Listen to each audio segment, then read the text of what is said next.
Robotic hair transplants. Wow, I might be out of a job in a couple of years. So together, let's explore the pros and cons of this technique. And we're also going to discuss whether a robotic hair transplant will help you achieve the best hair transplant results. Before we talk about robotics, it's important for you to understand that there are two different approaches to performing hair transplants. FUE, follicular unit extraction, where we take individual follicles one at a time from the back of the scalp, and then FUT, follicular unit transplantation, where we take a strip of hair from the back of the scalp. When it comes to robotics, we perform FUE. It's about automating this process of taking individual follicles and making that process more consistent. Now, there's a big debate in terms of which procedure is better, FUE or FUT. And many believe that FUE is superior because they believe it's a scarless procedure. It's not a scarless procedure. It's about who performs this procedure and how they're going about taking out individual follicles. That's how we're going to be able to determine whether you're going to get a great result from an FUE approach. Now, there's a big debate amongst hair surgeons, and it's really a love-hate debate in terms of whether they support using a robotic device to perform hair transplants. There's really no consensus, and no one really has figured out is it good or is it bad, but we're going to discuss this in more detail. Now, in 2011, the first hair transplant device was approved for robotics known as the ARTAS machine, and this happens to be the most popular machine used around the world.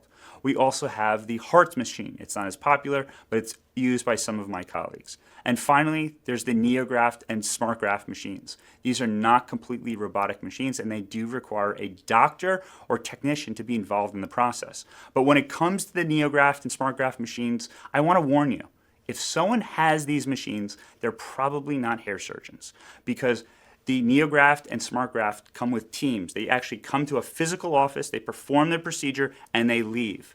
Usually these are offered as add-on services to a doctor's office, and they're ways for the doctor to make more money to bring patients into the office. I would be very cautious about going to any practice that has either one of these devices. When it comes to the positive benefits of getting a robotic hair transplant, it's all about reducing human error. When we perform hair transplants with an FUE device, we take individual follicles out one at a time, and it takes a couple of hours. So when you use robotics, you are making sure that you're consistent with the depth as well as the angle of extraction, and you're removing the fatigue component from the hair surgeon or the technician who's extracting individual hairs from the back of the scalp. There's also advancements in artificial intelligence that are helping to map the back of the scalp so that we don't over-extract hair, because that can cause a lot of issues if we take too much hair from the back of the scalp in terms of see-through and complications. And there are also very exciting advancements with AI being able to transplant the hair in the front of the scalp, where historically a lot of these robotic machines were not able to do so. So in terms of also the speed at which you can get a hair transplant is going to be faster. You're going to be able to sit there for a shorter period of time, have your hair transplant completed without having to spend the entire day sitting there, because the robot is going to be able to extract hair follicles at a faster rate. Now, of course, there are limitations to robotic hair transplants. The biggest limitation is that we can only take hair from the back of the scalp. We can't take hair from the sides of the scalp, we can't take hair from the nape of the neck, we can't take it from the beard, and we can't take it from the chest. Whereas with an individual motorized FUE machine, we could. We have more flexibility to take hair from anywhere. The other issue is that you have to shave the back of your scalp. Now, this is not such a big issue for men, but certainly is for women. Another very important thing to point out is that with the robotic machines, the punch sizes, that extract the hair follicles are big in comparison to the motorized handpieces. So with a robotic extraction device, the extraction is anywhere from 1 millimeter to 1.35 millimeters. Those are big punch sizes. That can cause a lot of scarring. Whereas when we do motorized FUE, the punch sizes on average are 0.85 millimeters to 0.95 millimeters. Additionally, it's worth pointing out that the cost to purchase an FUE robotic device is expensive. It's $300,000.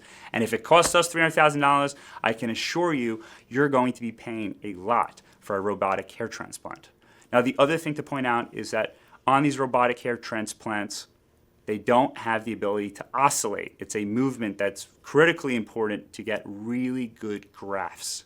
And we do have that on FUE motorized handpieces. We talked about the pros and cons, but who is the ideal candidate?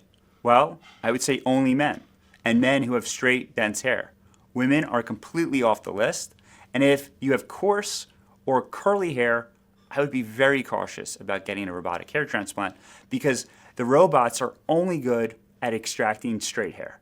You can get a better result if you go with either a strip technique or with a motorized FUE approach with a handpiece.